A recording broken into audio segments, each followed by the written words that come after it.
Good morning, everyone. We're almost everyone now. We're just waiting for one more participant to join us. And then we should be on our way to a really good webinar. So good morning or good afternoon if you're in Taiwan or anywhere in Asia.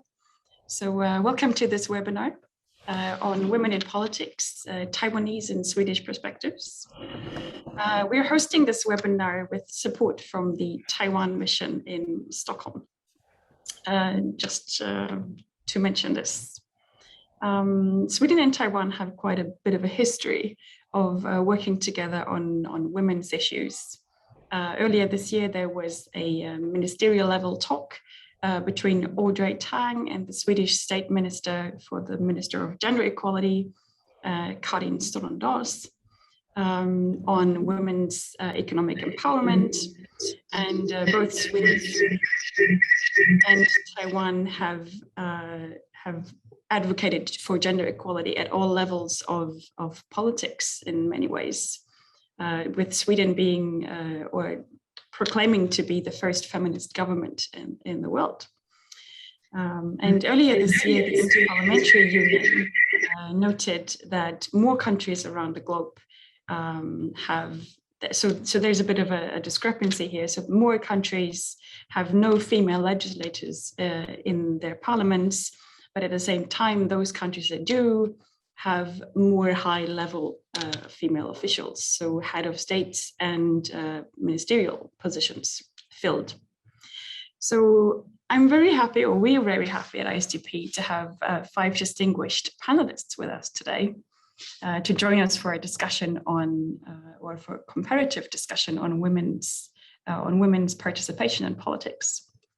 So first we have Chang-Ling Huang, who is a professor at the Department of Political Science at the National Taiwan University. We have Simona Mohamsson, who is a Swedish human rights activist and a commentator, member of the Liberal Party, and the author of the book R.I.P. Hong Kong, I believe. We have Lisa Pelling, who is the head of Arena Idé and the program manager for democracy and welfare issues. And we have Cecilia Elving, who is the chairperson of the Liberal Party's Women's Association and the Gender Equality Policy spokesperson. And last but not least, we have Chang-Ling, who is the current Gender Equality Ambassador at Large and the former Democratic Progressive Party legislator at large and former director of the Department of Women's Affairs of the DPP, I'm sorry. And she's an obstetrician and gynecologist originally. So without further ado, I would like to give the floor to Chang-Ling Huang in Taiwan for a first presentation. Maybe I should say one more thing for the audience. Please post your questions in the Q&A function throughout the webinar if you have them, and we will get to them later. So Chang-Ling Huang, the floor is yours. Okay. Could you hear me? Can you hear me? We can hear you, but you're here twice. What? Or is it three? Yeah, I think you have probably seen 2 of me, right? Yes. Yeah, I wonder if I should leave for one of them. Maybe you can try and rejoin. Yes. Okay. Let me do this. I'm sorry. I'm trying to leave. Okay. This sounds good? Yes. Okay. This sounds much better. Okay, sorry about that. Thank you for the invitation. And since I think I only have 10 minutes, and I'm going to share with you of the PowerPoint, so I can quickly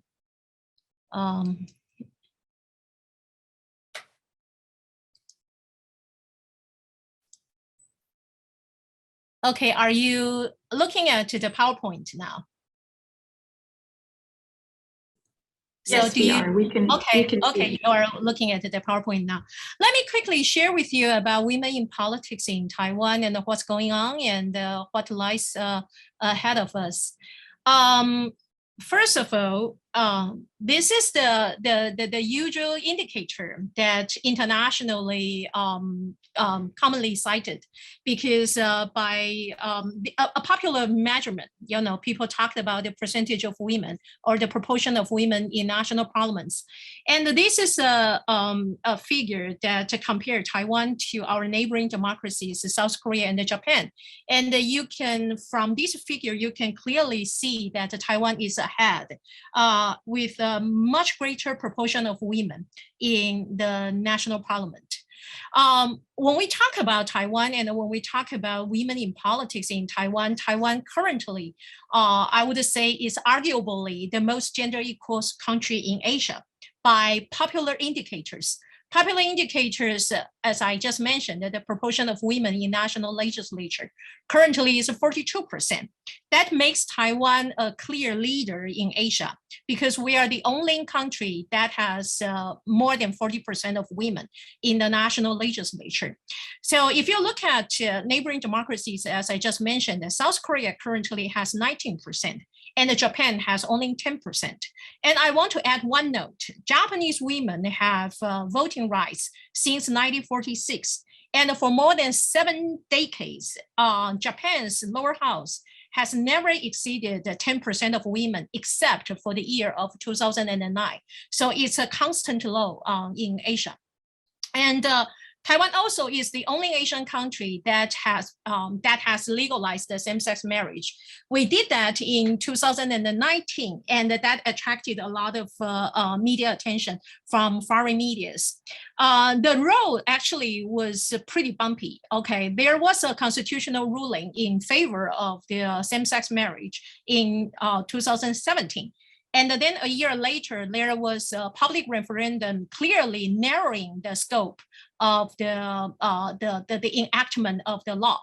So, well, anyway, we got that legalized. And we also are a country that has comprehensive adoption of gender quotas, which explain why we have a much higher level of women's political representation than other Asian countries. And quota adoption is implemented not just in elections, but also in all kinds of government committees and commissions, and some of the state and the public enterprises boards.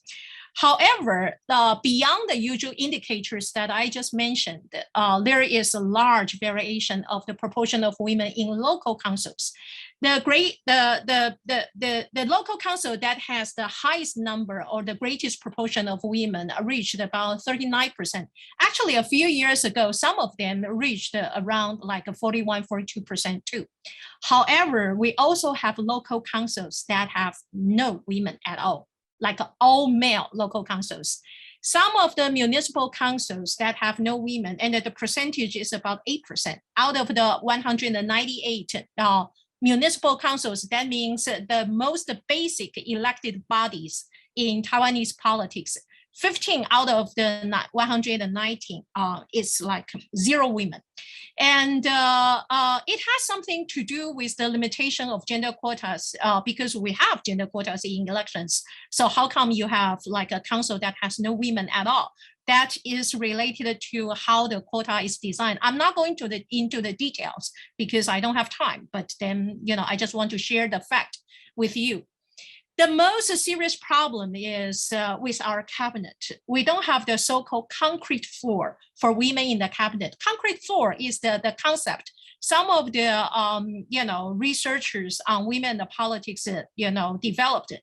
Means that in a country, if political parties sort of like assign a certain number, appoint a certain number of women in cabinets, and that sort of become a custom, then that is the concrete floor. So for example, in Sweden, you have the parity government for a long, long time, since for more than like 2 decades, because there is this concrete floor. So whoever is in power will not go down, go below that level. We don't have that. And unfortunately, the most serious setbacks actually took place under our current president, Taiwan's first female president. You wouldn't imagine how sorry I feel to, share with you about what's going on now. So let me show you the picture. The picture, this is the 2016 cabinet. See how male that cabinet is. This is the first term when our current president, Tsai Ing-wen, was elected. And she set the records back 20 years because the two male presidents before her actually have appointed a higher number of women in cabinets. And unfortunately, that aroused a lot of criticism and protest from women's organizations in the comments. Unfortunately, 4 years later, when she got elected the second time, and this is the cabinet, our current cabinet, and it was nicknamed by women's organizations as the most male ever. The most male ever actually refers to the cabinet ever actually since, not like long ago, but about 30 years ago, like since the country democratized.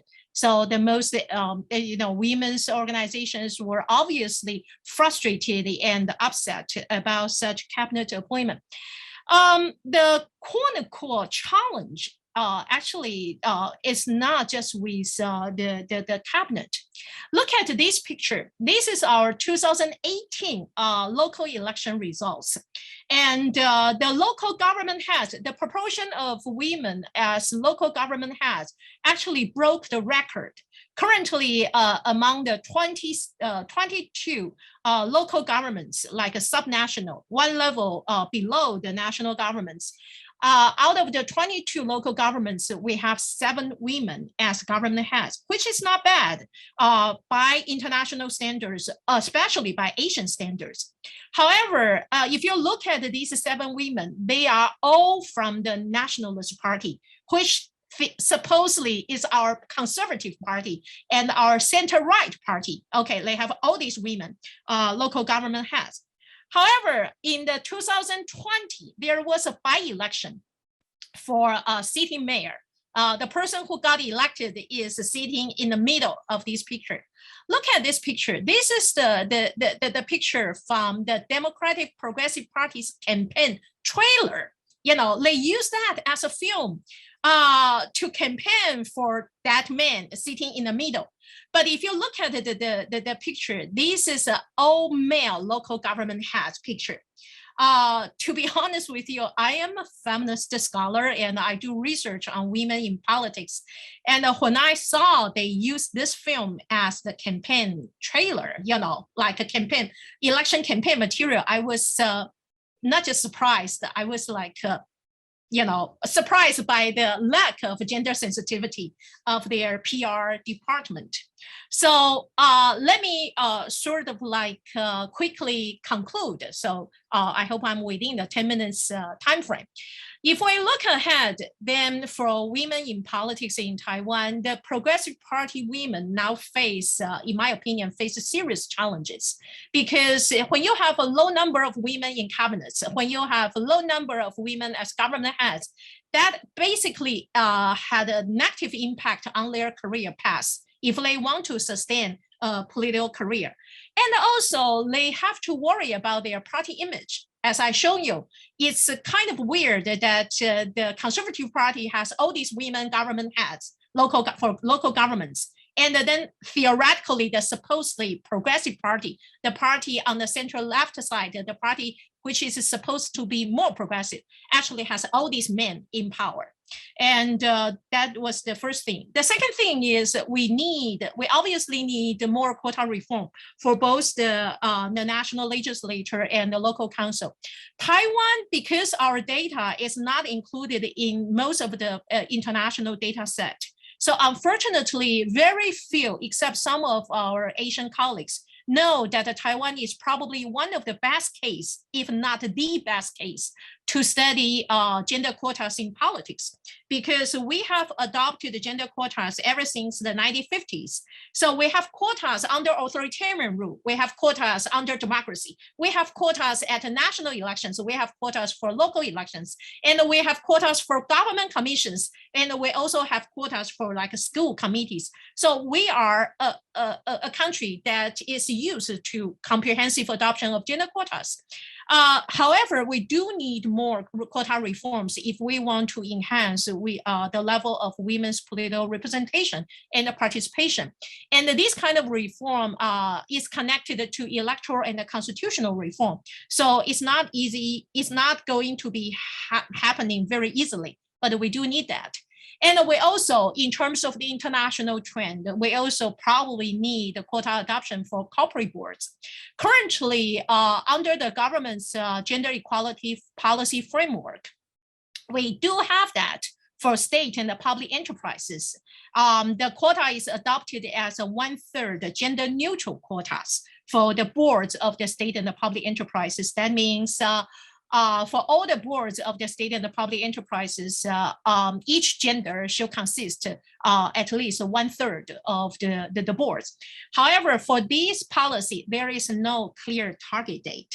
So the compliance pace is kind of low.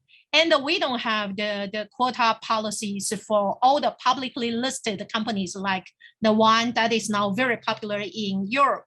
And Norway was the origin of that policy. And the last thing is about enhancing descriptive and symbolic representation for cabinet.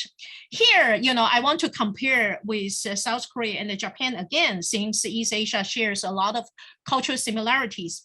In South Korea and Japan, they have had like women defense minister, women minister of foreign affairs, women minister of veteran affairs, those traditionally quote unquote masculine ministers.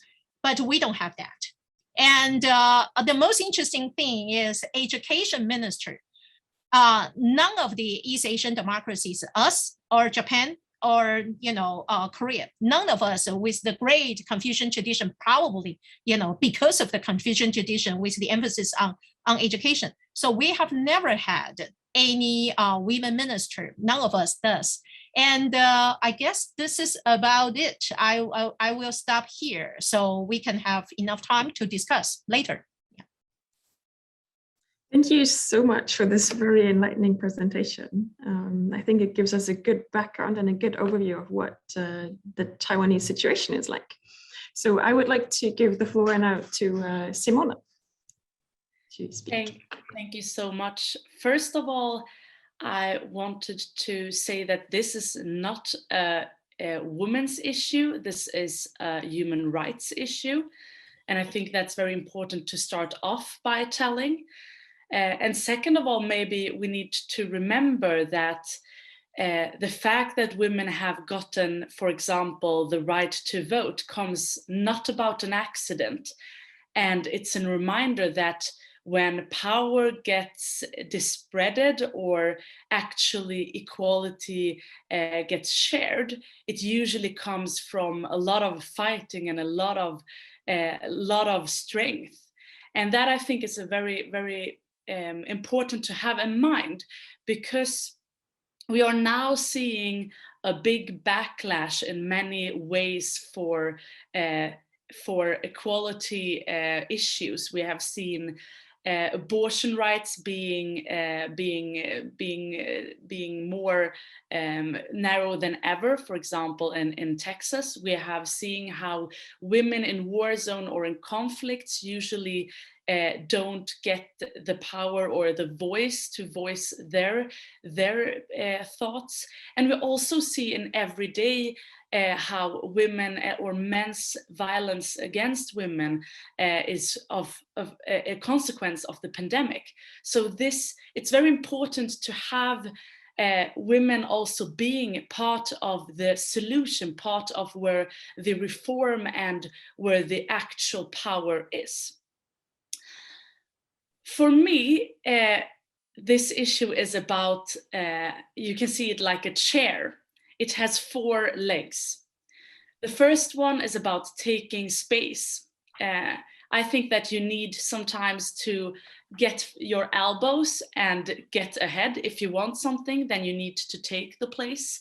And many women in power need to remember that you never went into power for doing the organizing stuff and letting the men doing the politics or being the ones talking about politics. So getting into the table and sitting on a place and saying, I have things to say and I want to be a part of the leadership. The second thing, and maybe one of the most important things, are leaving space. And that is something that mostly men need to do. I think I have been very lucky that in my engagement in politics and being activist had very many men that have actually stepped aside and left place for me actually to grow. Without me being needing them to put them away. So that's the second thing. The third thing I think is maybe something very important. That's sisterhood. Sometimes I see that in politics, either if it's in Taiwan or in Sweden or anywhere else, that we forget that we are fighting together, and sometimes we instead fight against each other. And we see that the chair we have at the board or at different places of power, that's one chair for one woman, and we need to fight for which women that should take it instead of fighting for more chairs at the table. And the fourth leg would be that we need to change the structures. Chang-Ling, you were talking about us with quotas, but we need to change the structure of maybe how politics is done and in which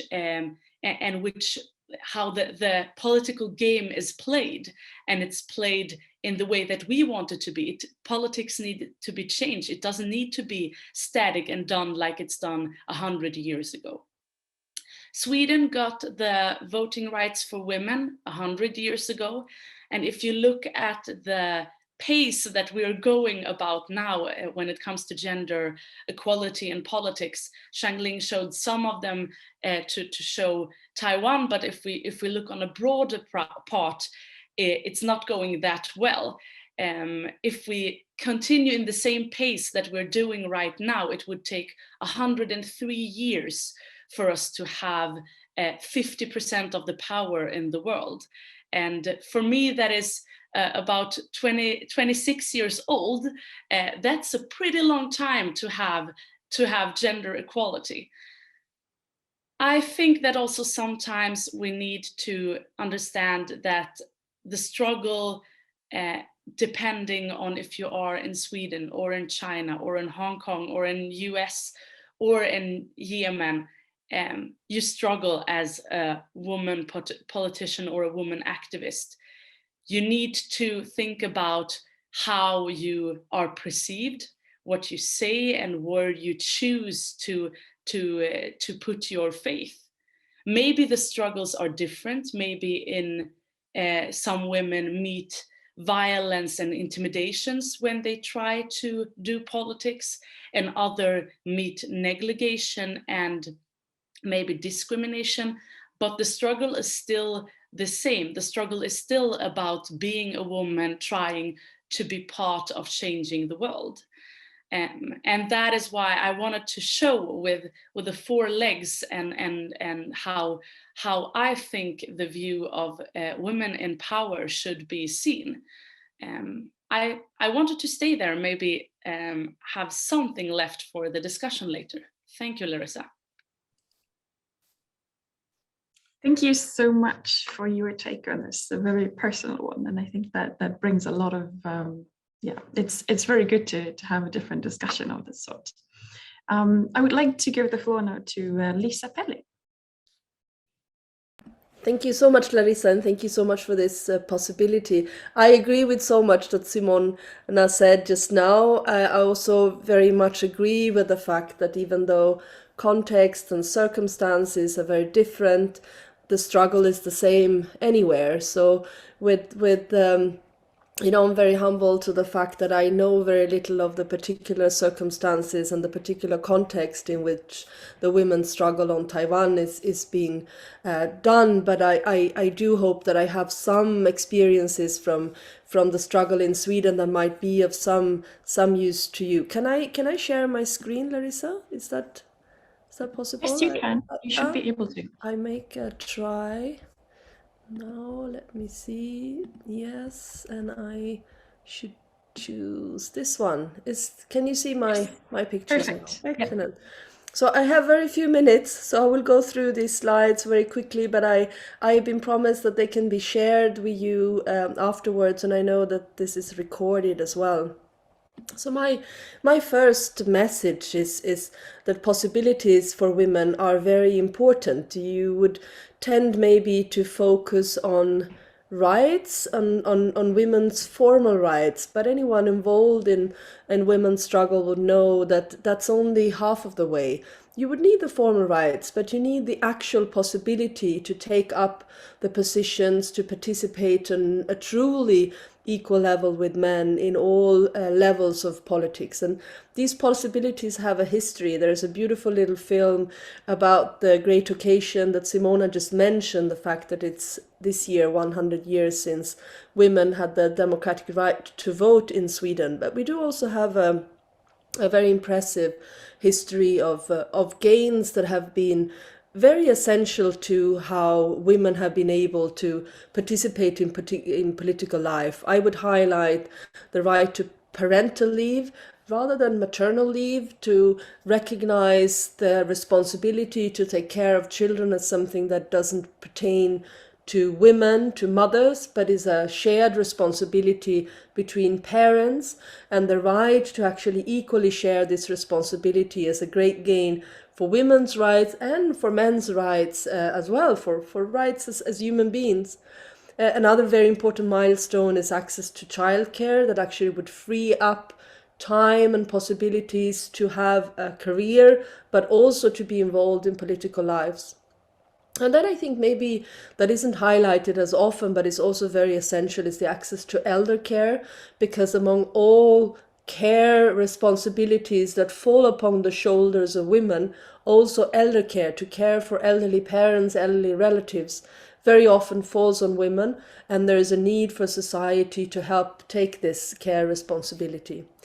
So, my basic message is that possibilities for women would depend on the organization of society and the economy at large. You need equal share of parental leave, you need access to childcare, you need access to elder care, which, when you manage these things, you would also have a very high participation in the labor force. I mean, the OSCE measures participation in the labor force, that is the percentage of women and men who participate on the labor market. Sweden ranks highest in the world. So this is an important reminder that if you are into women's struggle, these are the issues that should be very high up on the agenda. But then, I was asked to share some of my personal experiences of being a woman in politics. And I think for my generation in politics, I was involved in the youth movement end of the 1980s and the 1990s. A little book that was called the Power Handbook was very useful. I don't know, Simona, if the Power Handbook's still around. It's still around. Beautiful. It's been translated into English, and there are very many versions of this handbook. But I thought, to me, as a young woman getting involved in politics, there were some very important pieces of advice that I would like to share to you. And I don't know, maybe you're already using them and you're already familiar with them. Then, I just repeat them anyway. The 5 techniques of dominance were identified by Professor Berit Aas. She's a Norwegian professor. She identifies them as 1, making invisible. That's when men in a meeting start shuffling with their papers, looking at their iPhones when women speak, or just speaking to each other. Another technique of dominance is ridiculing. It's when men laugh at or make fun of women's suggestions, women's way of speaking, women's clothing. Another technique of dominance is withholding information, when not all information is shared with women at the meeting, when it turns out that some of the men have been meeting beforehand and taken the decision that are to be handled at the meeting. So when women turn up, decisions are already made. All these techniques are the best weapon against them is identifying them and vocalizing them, telling men, you are making me invisible now. I am speaking. Look up from your from your mobile phone. Don't laugh at me. Take me seriously. I'm here at the meeting on the same rights as you. The two last ones are maybe the most difficult ones to handle, but they're very important to keep in mind. There is a double penalty for women getting involved in politics that is very important to identify, and that is the way that if as a woman you prioritize your family, raising your kids, taking all these care responsibilities that happen to fold on your shoulders, your household chores, raising your kids, driving your kids not only to school but also to free time activities, and then taking care of the elder parents of yourself and maybe also of your husband. If you do, you are penalized in politics. If you don't, if you say, well, I am here to do politics, I have left care of my children to a babysitter, I've asked someone else to take care of my parents, you'll be penalized for that, for not being a good mother, for not being a good caretaker, for not taking care of your responsibilities. So you need to be very aware of the double penalty that falls on women, but not on men doing politics. And the most difficult of all is the description of guilt and shame. That is, when you do vocalize, when you're telling men, you're making me invisible, you are making fun of me, you're withholding information from me, you are giving me a penalty for not being a good mother when I'm trying to be a good politician, and we all should be able to combine these two roles, is that you are being told that you are a troublemaker, that you are delaying things, that the meeting is longer because of you, that you're taking away focus from the real struggle. So this is an extremely important technique of dominance to identify the dominance, the technique of guilt and shame. So what to do? I think just to stay with this power handbook, I think it's funny. I really recommend reading. I will share with you the links.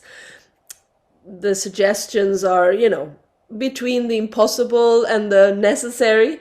So how to avoid the double penalty, for instance, is to be extremely careful in your choice of husband.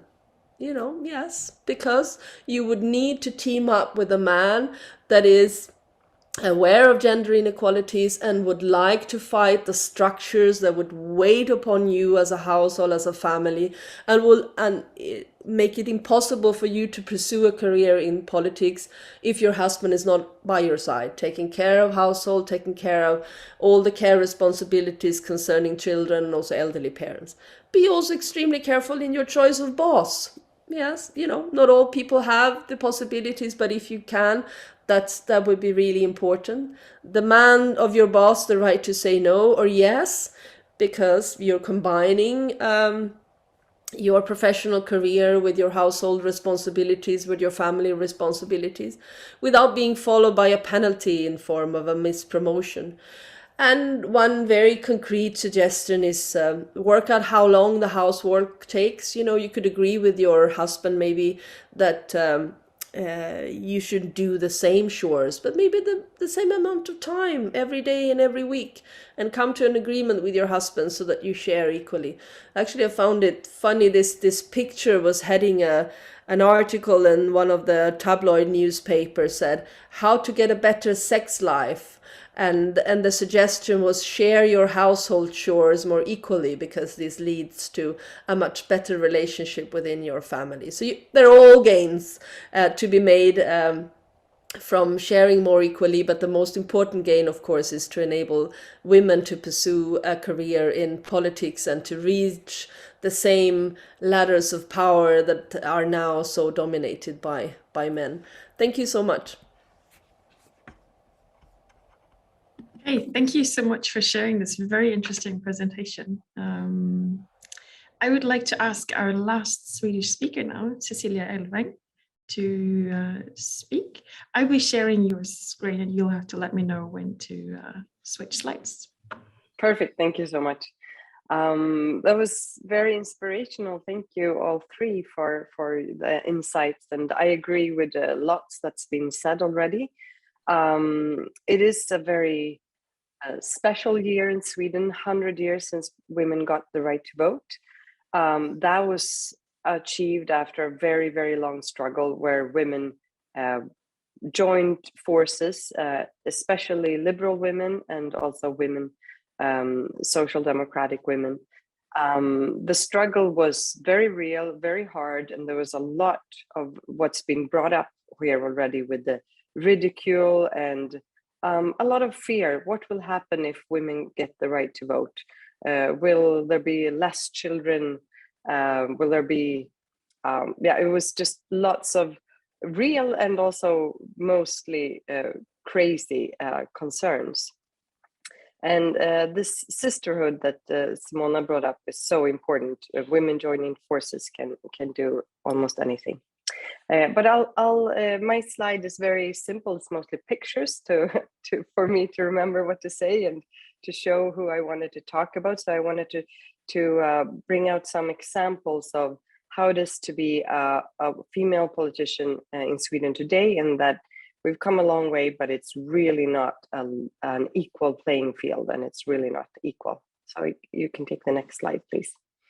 So this is a very example that sort of says it all. Anna Kinberg Batra was the head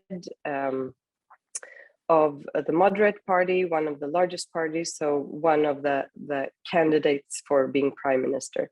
And it was very obvious for anyone who knows anything about equality, or anyone who has eyes and ears, honestly, to see that she was very much judged harder than male predecessors and also her male successor. And it was very much this, damn if you do, damn if you don't, that's been brought up earlier today. She was seen as not smiling enough and not laughing enough, being hard. But of course, she needed to do that in order to be taken serious. I want to say just quickly that in Parliament in Sweden today, we have 46.1% women. So it's pretty equal there. It's pretty equal when it comes to representation in, it is when it comes to our ministers, but we still have 5 out of 8 parties in Parliament is unequal when it comes to gender equality. Okay, I can take the next slide. And I wanted to bring up something that I think is a new trend, and I think is really something to look out for. And that's that when we talk about female politicians being judged harder than male politicians, it's also now, to me, more and more obvious that female politicians are supposed to be totally different from male politicians. And we have many female heads of parties now in Sweden. This to the left is Annie Lööf, head of the Center Party. To the right, Ebba Busch, the head of the Christian Democrats. But how they're portrayed and how they're being used as head of their parties is very different from how the male leaders are portrayed and what roles they need to play. So if we go to the next slide. Annie Lööf has started with YouTube, and also in all the social medias. It's really obvious that she's very, very, very bright, popular, and seen as very sympathetic, and that's being portrayed in lots of different ways. But I feel that that's sort of putting a new pressure on female politicians to be everything. It's not enough to be a really competent politician. Now you also need to be more like an influencer or like YouTube star and be good at everything. And so we get now to join with her family life in her kitchen, to see her closet, and she needs to know and talk about and be good at so many different areas, which is, in my view, just totally unrealistic demands. There are no, not just women, but no people in the world that can be good at everything. And now when the role of the female politician is just broadening, I think that that puts crazy pressure on female politicians. That's very different from the pressures on their male counterparts. Next slide, please. And with Ebba Busch, it's even more clear that she's really like popular for being a good politician, but also for being beautiful, and really this influencer thing is sort of taken to a new level. She has very good friends with influencers, goes to those parties, and like just is coming across. She has to also really be like good at everything, and I think it's absolutely unrealistic to be forced to not only be like a great speaker and do all your political work in a good in a competent way, but also to have to be like a supermodel and an influencer. I think it's really a slippery slope when we're increasing the demands on female politicians in this fashion. Next slide, please. But this is just, now I've just talked on the really national level, and I wanted to also talk about female politicians at a local level. This is an example from my own party, Ingeborg Viksten, who's been a politician for 28 years, very, very successful and well liked. She has like basically no support from staff. She has to do everything on her own, and she's been very harshly judged on social media, and she's head of the region in Västernorrland, so way up north. She's had to deal with difficult realities when it comes to politics with so she had to close down a maternity or maternity healthcare unit, and that was of course lots of public debate.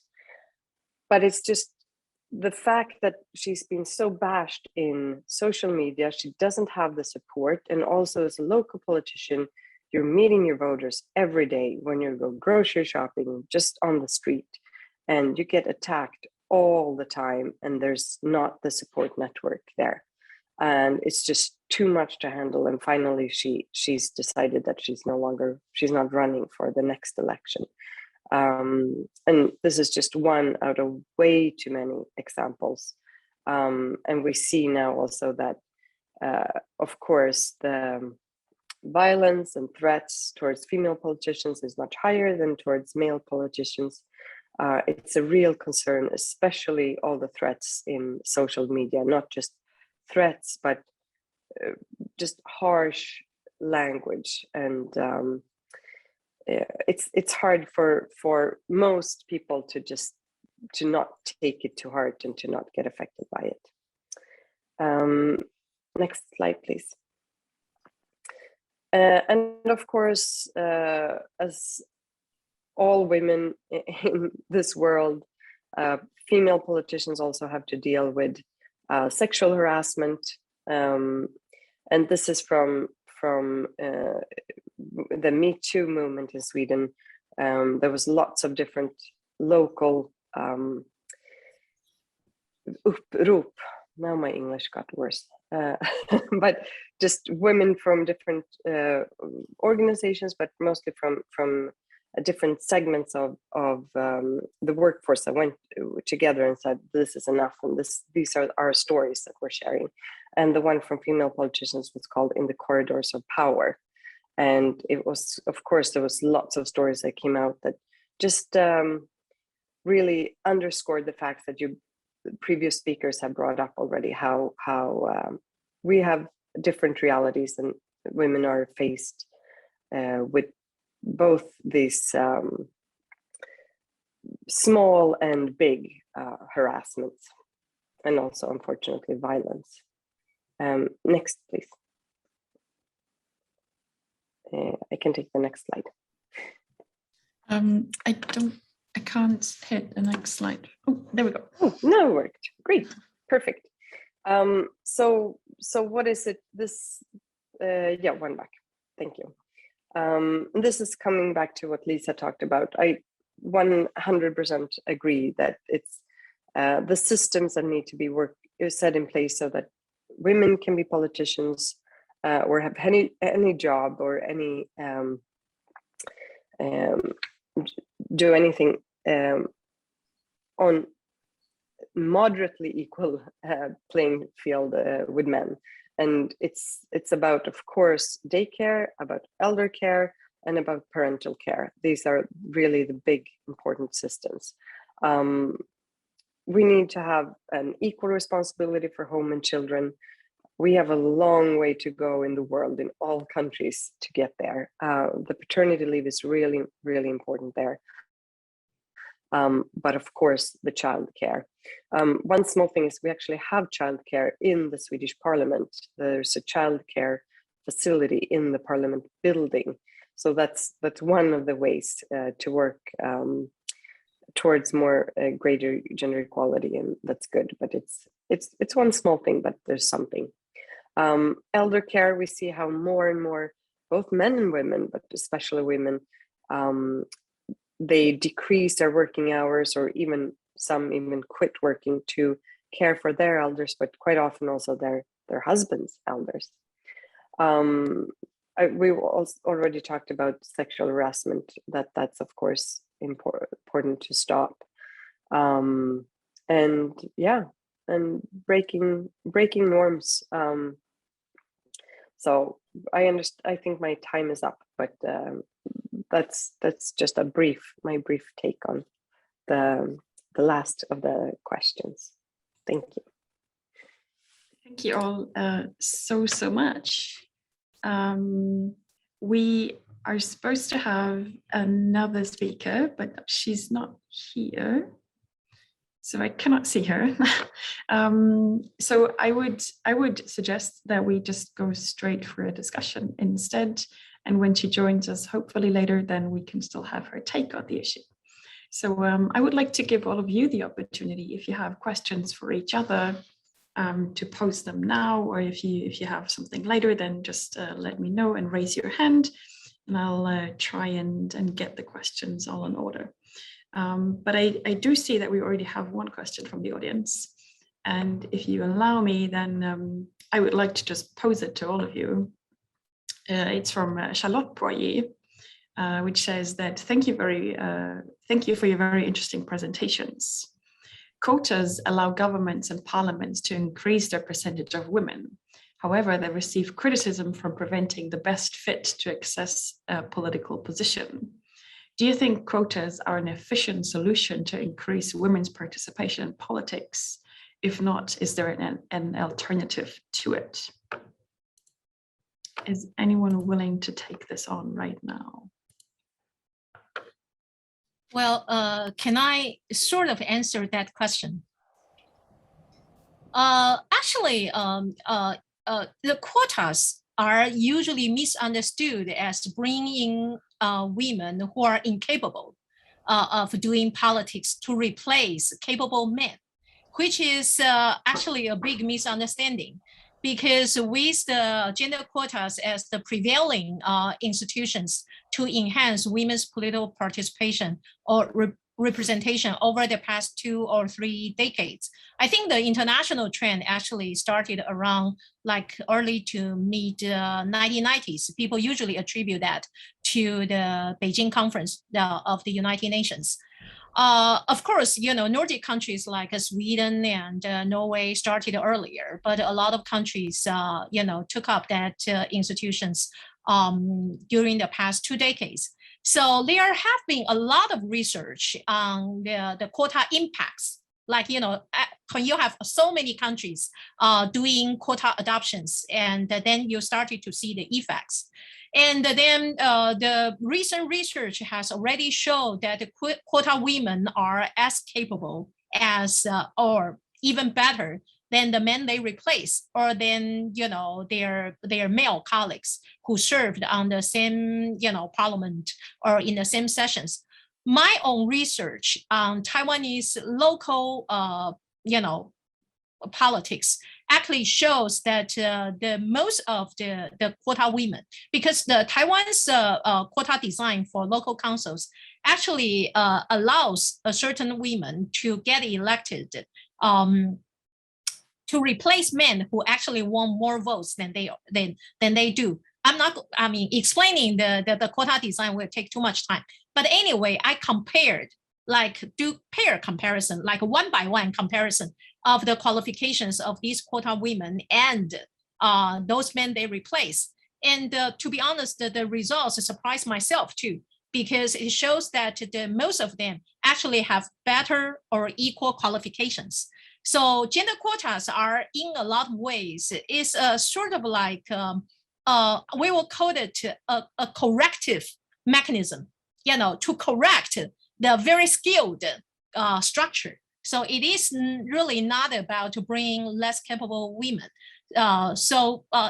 In my opinion, it's actually a very effective way of enhancing women's political representation. But of course, the representation should not just stop there with the numerical increase. There should be more, policy monitoring and scrutiny over these politicians, men and women, not just women.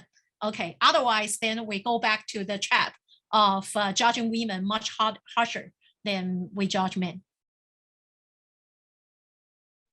I see that both Lisa and Cecilia have their hands up. So whoever is faster in clicking the button now.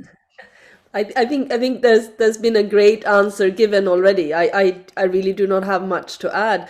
Maybe one reminder is that there are other types of quotas in politics too.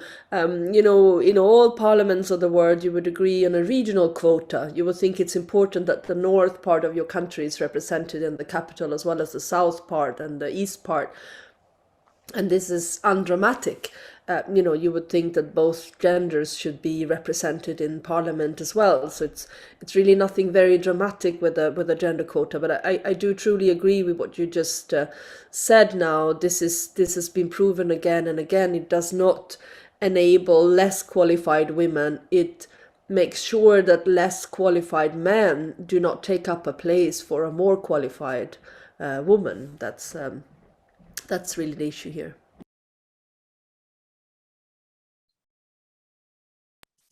Cecilia, do you want to add anything? Well, yeah, the research has already been explained, but just a quick thought. So now in Sweden, we're in the process of deciding what politicians will represent our parties on the lists. And it's a very, very obvious pattern that men that have been maybe members for a very short time, that don't really have a lot of political qualifications, they feel they're really competent and should be on all the lists, whereas women, they don't sign up as easily. Women have much higher demands on themselves in order to participate. So we have many more men stepping forward than women. And if we don't think about quotas and think about equality on the lists, the list will be totally skewed and it will have nothing to do with competence. It's just, who feels, it's also about having the self-confidence on saying, yeah, I think I can do this. So I think we actually, when we're thinking about the equality aspect, we're actually getting much better lists, because we have to encourage some women to step forward and to look not just take whoever signs up, but more actively search for the best qualified candidates. All right, and Simona, please.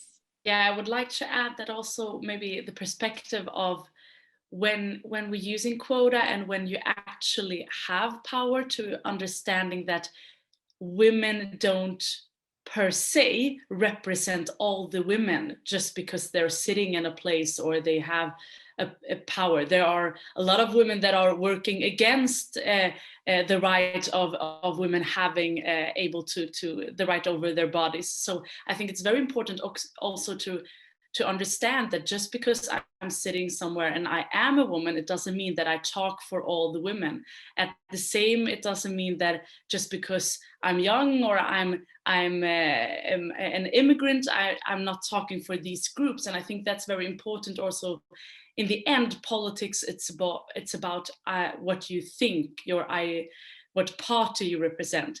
And I think that's something that's very important to get also, that when you actually are in the power position, you are representing what you think, but just seeing that that there are women that could be taking some positions can attract more. For example, Sweden have never had a woman as a PM, and I would be glad to see a woman actually shatter that glass ceiling, even if that's not one from my party, because I think it is an important thing for young girls to feel, wow, I could be Prime Minister of Sweden because she saw somebody that looks like her, or that she can identify with. And I think that's also the picture that you showed with all the men. Like, even I think there is something about a person psychologically that you need to feel like you're being seen, or you can see yourself in somebody else, also for you to have the courage to say, oh, I can do this. I want to be part of politics. So I think that's also an important thing to broaden that just the bare being there is very important. Thank you. That is very interesting that you bring this up, because I was wondering, because in your presentation, Simona, you mentioned that we should have a restructuring of the political system, or the electoral system, to increase the number of, or like to make it easier for women to join politics. So how would this new structure look like if you were to elaborate on it a bit? I think, first of all, there's a lot that parties can do. In the end, the most power, at least I think in Sweden, but I also know a bit about the political structure in Taiwan, the parties have an extreme big power of who they actually put up as their front name, who they choose as leaders, but also in the structure of up to the election, how you do the voting, the voting bill. For example, in the Liberal Party, and I know a lot of Swedish parties have that, you do something called that you have, you have a man and a woman, you have, like, you always have the voting bill to be quoted. That's one part of it. The other part is maybe changing how we talk about it, and it would be interesting to hear how much actually women participation is discussed in Taiwan, because I think that's an important thing, how much the society actually reflects on it. Because as Cecilia showed, how do we talk about power? Do you need to be strong and serious for being a politician, or can you be happy and is it better if you do economy in the parliament than doing elderly care or cultural issues? That's also an issue I think that we need to discuss, because now I think it's very important. If you look locally here in Gothenburg, where I am, most of the hard political issues like building, economy, infrastructures, they are led by male, and most of the, how we say, soft political issues like elderly care and social care is run by women in politics. And that's also, I would say, an issue, maybe not as known, because sometimes it's just it's underlining that we go further to one side or not. So I think it's both attacking the power, the political parties, and the people, how we perceived ourselves and what we say in the society. But it would be interesting to hear how in Taiwan, if actually the gender equality discussion is something that is welcomed. Chang-Ling, would you like to take this on? Oh, okay. Let me sort of respond to that. And also I saw someone raised the issue about our female president. Gender equality as a value in Taiwan is more embraced by young generation. I mean, that is a very clear trend. However, the development is a little bit uneven. So you would see, let me share my own experience with you. I went back to Taiwan after I got my, after I finished my graduate school, after I got my degree from the United States. I went back to Taiwan more than 20 years ago in 1998. And then I started to teach gender politics in college. Okay, so over the past 20 years, I personally witnessed the change. So for example, more than 20 years ago, when I first offered the course in college, you don't see male students coming to take that course at all. At first, gender politics is like all female students. And then later, you started to see some men, and they are either gays or they took the course because their girlfriends were taking the course. Okay. But nowadays, for example, for this semester's gender politics course that I offered in my university, about probably like 1/3 of the students are male students. They are straight and gays, and then they are more relaxed with discussing the gender equality issues. So I saw that as a generational shift and a good development. However, on the other hand, if you see the internet bully, and the misogynist comments and the misogynist forums on some internet sites, it's just horrible. And then you started to wonder, like, do we really have any change about our gender structure? Okay, so that's the unfortunate part of what's going on in Taiwan. And I suppose that's probably shared all over the world, when we talk about internet gender bullying. Let me go back to the female president thing. I think one of the reasons that our current cabinet has such horrible gender composition is because our president, I don't think she is aware that she is a beneficiary of Taiwanese women's movement. Okay, when women's movement made so much efforts to push for the gender quotas and to enhance levels of women's political participation and eventually bringing more women into politics. So it's easier for people to accept women as a national leader. And I don't think our president is, I don't think our president sees the connection between women's movement, the gender equality development, and her own political career, because I hope I'm not too harsh on, capable women, but capable men are like that too. For capable people, they sometimes think their success is because they are so capable, because they are smart, they are capable, and they pay less attention to the connection between institutional environment and their own success. And our president has no connection to women's movement. So it's not surprising that she has no commitment toward that issue. On the other hand, I do agree that the current low percentage of women in cabinet is probably an indicator that she has to make concessions to male politicians, mainly because our weird constitutional structure. So we have a popularly elected president, but our president does not convene cabinet meeting, and our president does not stand in the parliament to face the scrutiny of the opposition party. We have a very, very weird constitutional structure called semi-presidentialism.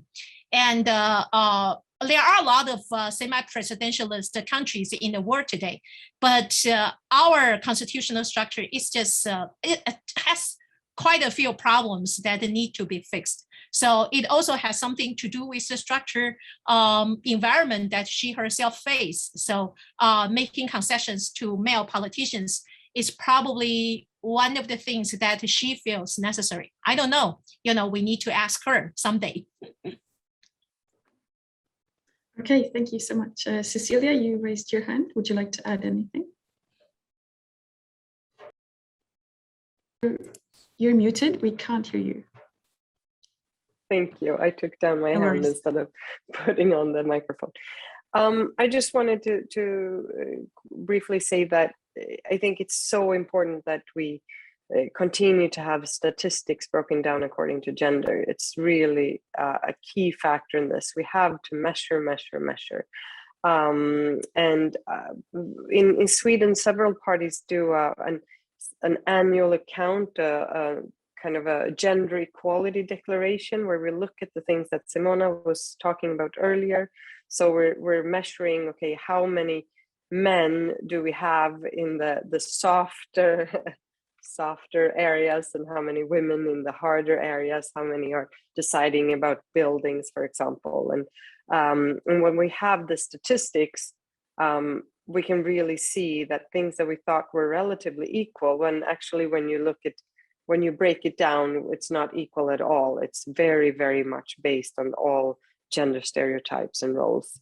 And I think to have that statistics, to look at it and also have a discussion about it, and to force our different boards and organizations to then put forth a plan on how to deal with these problems. I think that's something to do annually, and to for the women's movement to continue talking about that.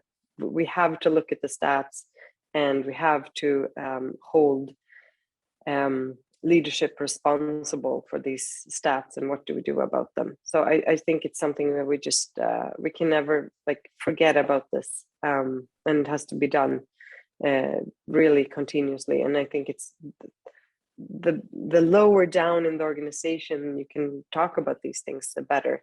So absolutely, all political parties should have it, and we of course need to look at how does it look in parliament.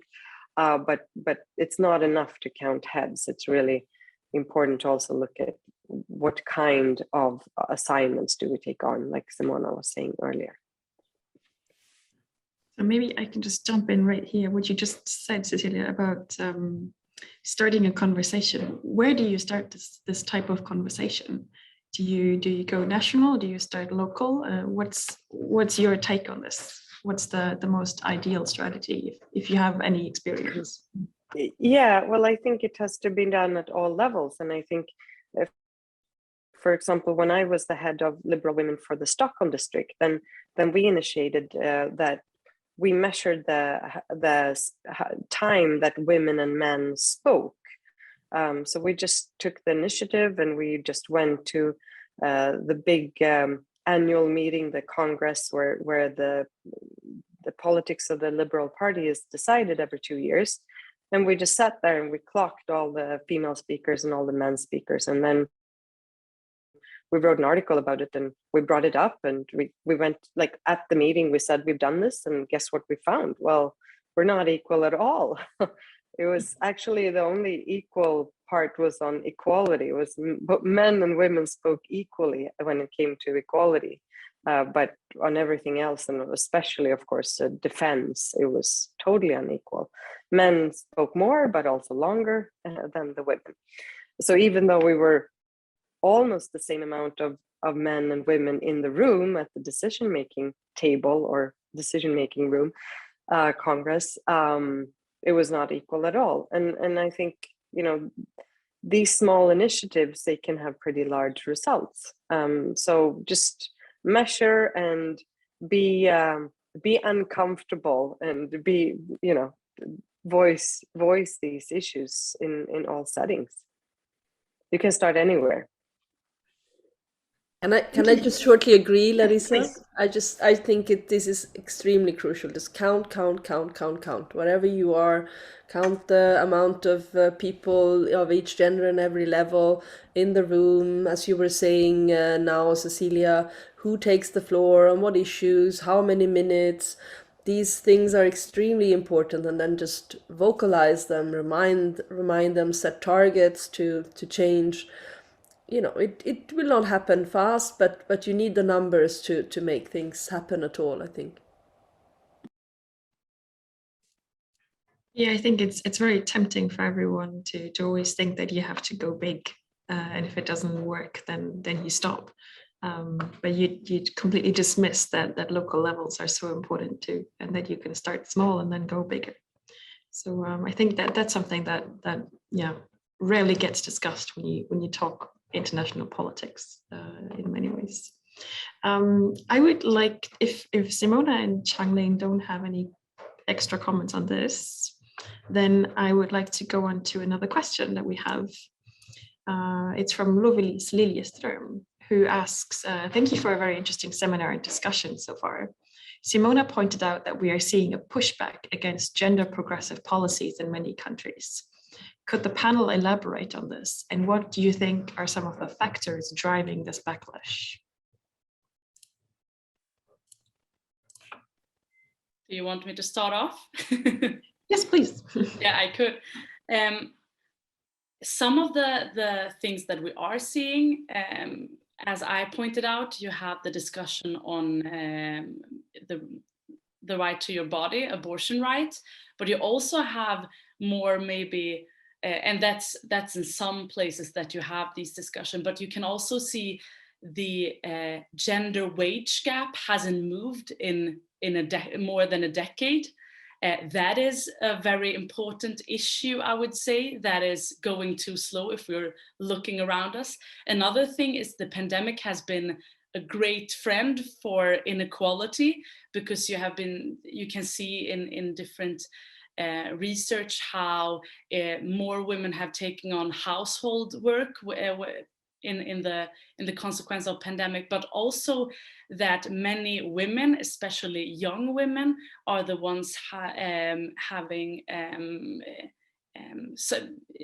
being mentally distressed or stressed by it. So it's a very clear that it's young women that are feeling pressured both at work, and that the pandemic has made it even harder. That's some of the issues. So it's not just about those key issues about voting rights or the right to choose with your body, but it's also about economic freedom. And I would say many times that economic freedom gives social freedom. The way for a woman to leave a partner that is destructive is to have money to actually be able to leave and maybe start something else. The way to leave a bad boss or a bad company is actually to have economic a way to actually maybe start your own, or have some month that you're looking for a new job. And I will say that's also a very, very important thing. And some of the factors, I would say that the pandemic is one of them mostly, and that we have been seeing a more authoritarian, more totalitarian leadership in many of the big countries that are setting the trends in the world, like both the US and we can also see in China. So that is my way of seeing it. Okay, I see Cecilia has her hand up.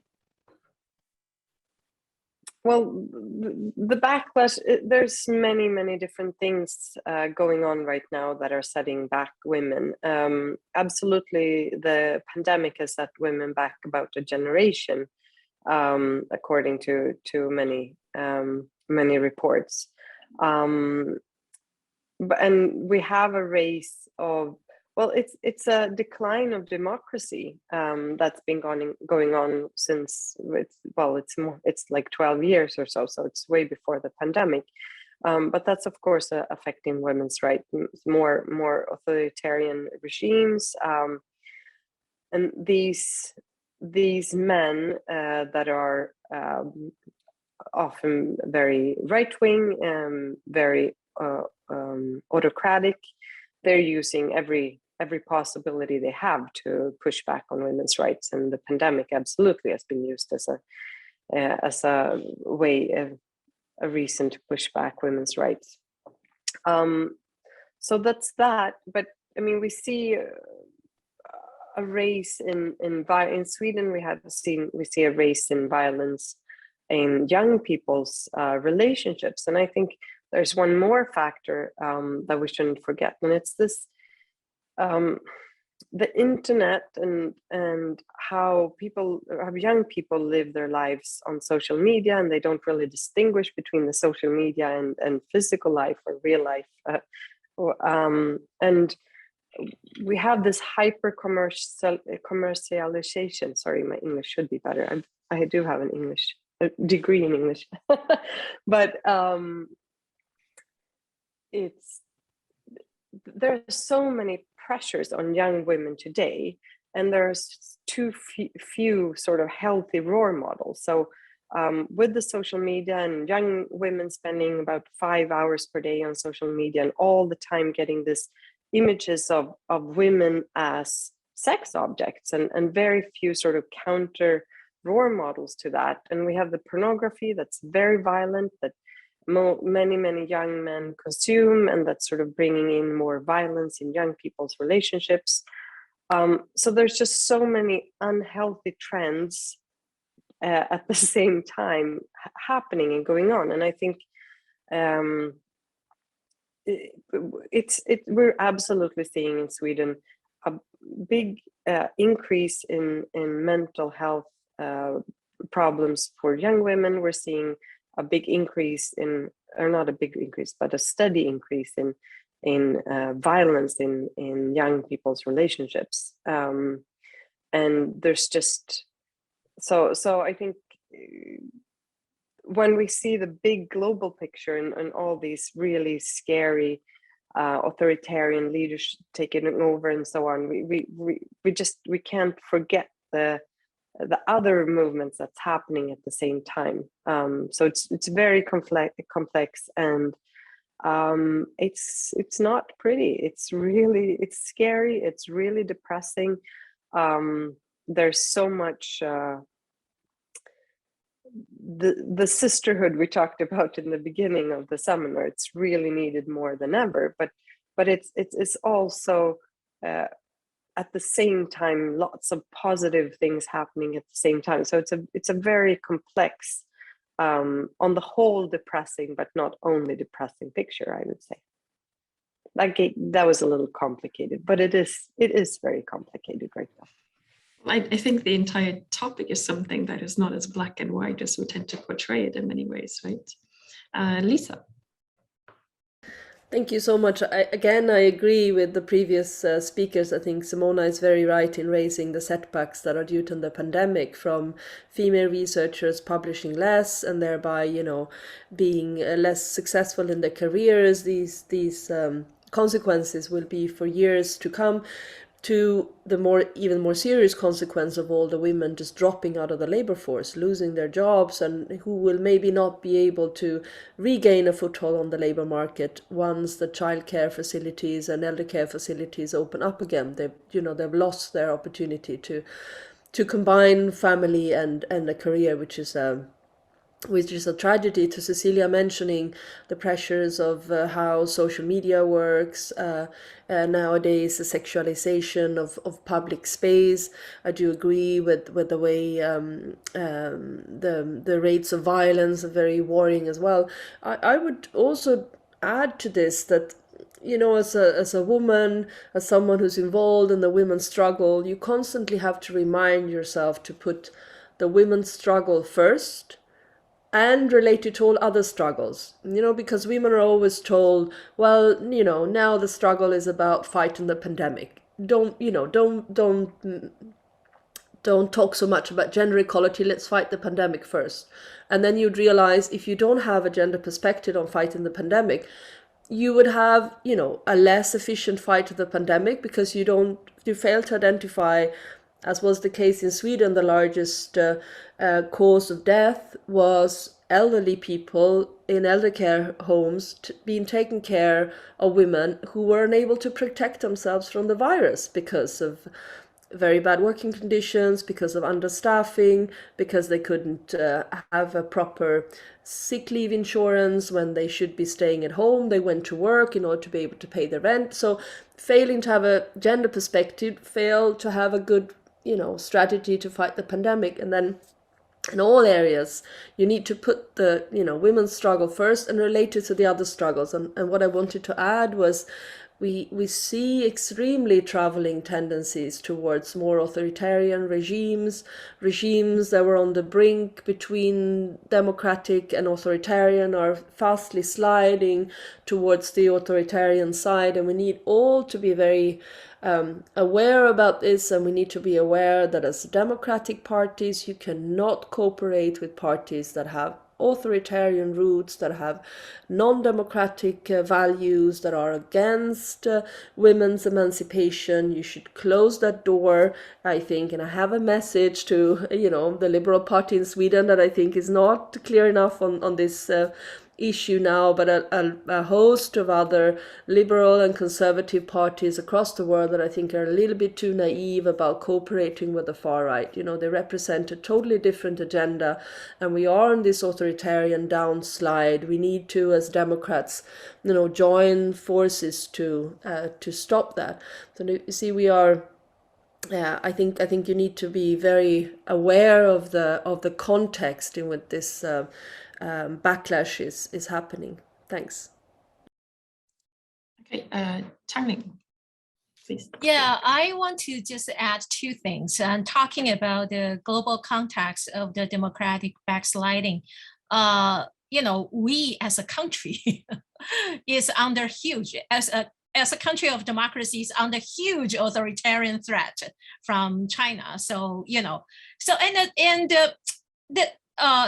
some people do not understand that the threat from China actually impact Taiwan's democracy, because a lot of the political debates are unnecessarily polarized, because our positions, domestic positions toward China is different.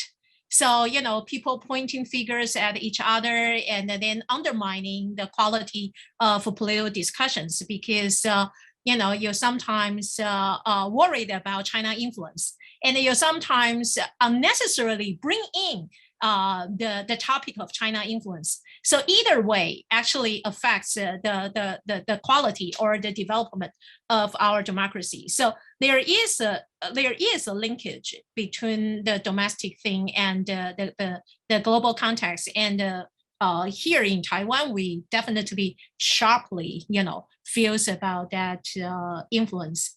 I also want to add one note that I didn't say in my presentation, because you all mentioned about the care policies and the care politics. Actually, our care policies modeled after the Swedish model. So our parental leave is designed in such a way that each baby can have like 1 year, and 6 months for mothers to take, and 6 months for fathers to take the parental leave. So this is really, sort of like learning from the Swedish experience. The interesting thing is in recently, there are legislators proposing that the government should not have such regulation, because in fact, a lot of fathers just do not take the parental leave. And that prohibit mothers from taking up the whole 12 months parental leave. So some women's organizations in Taiwan are fighting against that, because they want to keep the current model and hope that, with time passed, the society would, quote unquote, catch up with the equality model. So it's actually pretty challenging. And I would argue that the intention for some legislators try to get rid of the regulation of like 6 months each for each parent is a backlash, is sort of like a pushing back a progressive policy. The third thing that I want to say, when we talk about the gender violence, especially the digital violence, some of the most recent development in Taiwan is about the deep fake. I do not know if you know about that, but the deep fake thing has been taking place in Taiwan. So some women politicians are the victims. And those people even actually use our president's head to sort of like play with the techniques. It didn't, sort of like make our president a porn star, but it actually sort of like mocking the president with the deep fake technology. But some women politicians are victims of the deep fake porn. So it becomes a serious issue in Taiwan. And then recently, the government has declared that they are going to enact laws very quickly. But we all know that it's very, very difficult to combat the newly emerged violence type, which is related to the digital technology. Okay, thank you so much. I know that some of you have to leave at some point, so I will wrap up. Just one quick question, because we have two more questions actually, but I don't think we have time to answer all of this. I guess the topic is way too complex to cover all of this in 1.5 or 2 hours. One aspect I would like to just quickly touch upon is the role of influencers that you brought up in your presentation, Cecilia. So how should we address those expectations and those multiple roles that politicians, or especially female politicians, take on? What do you think is there a solution for this, or how do we break down the expectations, the expectation wall, so to speak? If you would like to start, or if anyone else would like to, then please go ahead.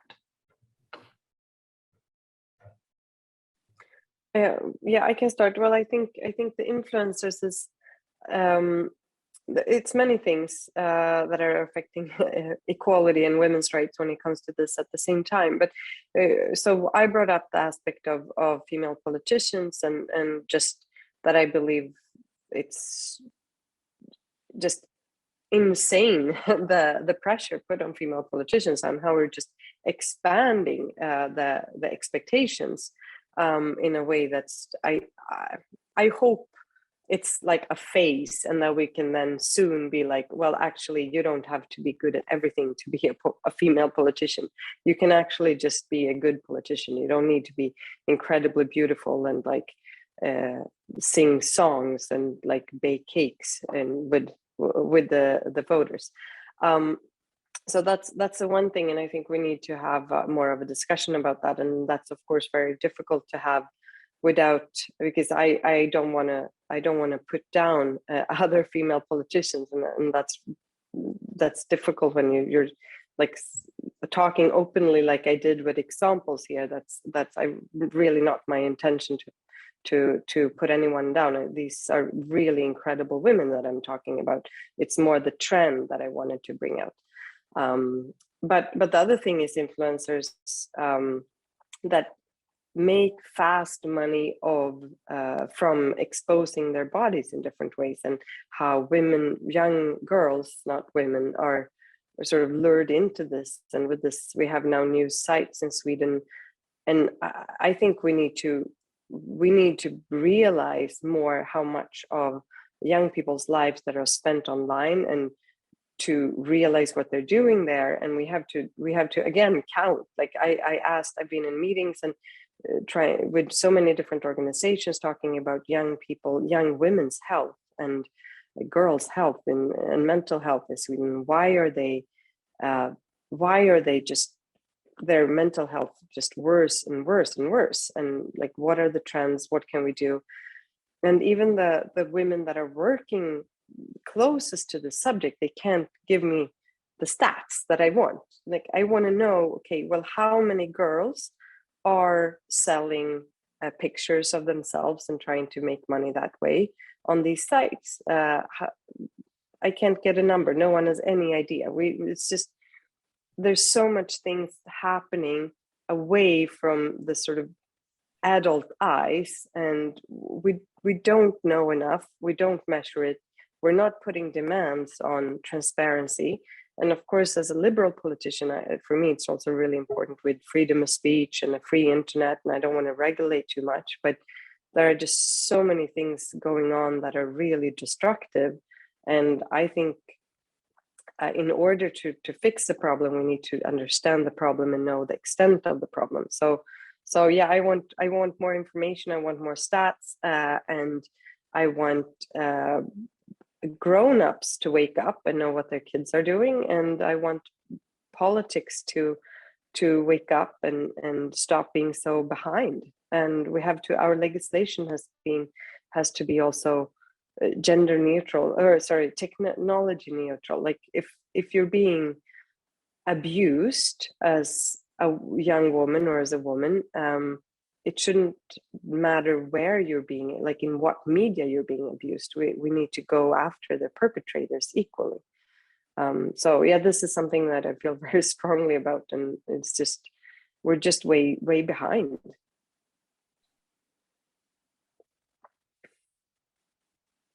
Simona or Lisa, would you like to add anything?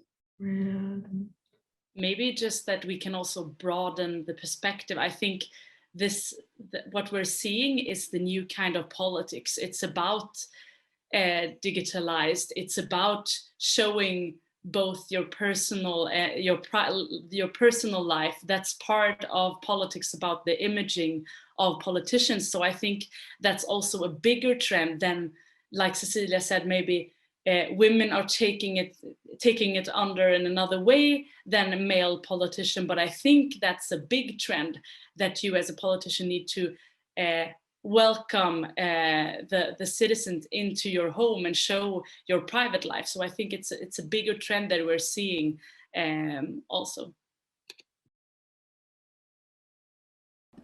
I have nothing much to add. I think all of these aspects are extremely important, and it's very difficult to know what to do about this development. It's developing into kind of rules of the game, and you'd have to adopt to them. But maybe what you could ask is more of a recognition that these are the conditions, and that women in a sense have are given different roles in politics than men, maybe even increasingly so. Okay, before we wrap up, Chang-Ling, maybe you have a Taiwanese take on this? Well, actually, when I heard Cecilia's presentation about the influencing phenomena, I was a little bit surprised, and I found it really incredible, because in Taiwan, I don't think we have any women politician that is like model-like, or, be so perfect that you need to bake cookies and you need to be good, you need to be good at everything. Even though we all know that women are measured with a higher bar.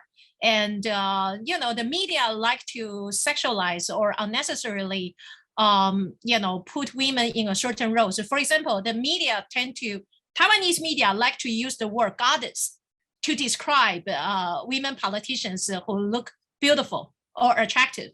And, to the extent that the goddess in Taiwan is everywhere. And, they like to use that slang, or they sometimes like to use the term like beauty. Okay, beautiful girl, which is not respectful enough, in my opinion. But the women politicians have to experience that. But when I saw the picture of that women politician who really looked like a movie star, like a model, like sort of like in this gala event, I was very surprised, to be honest. It's not the Swedish image in our mind. And so I just realized that how challenging the whole thing is.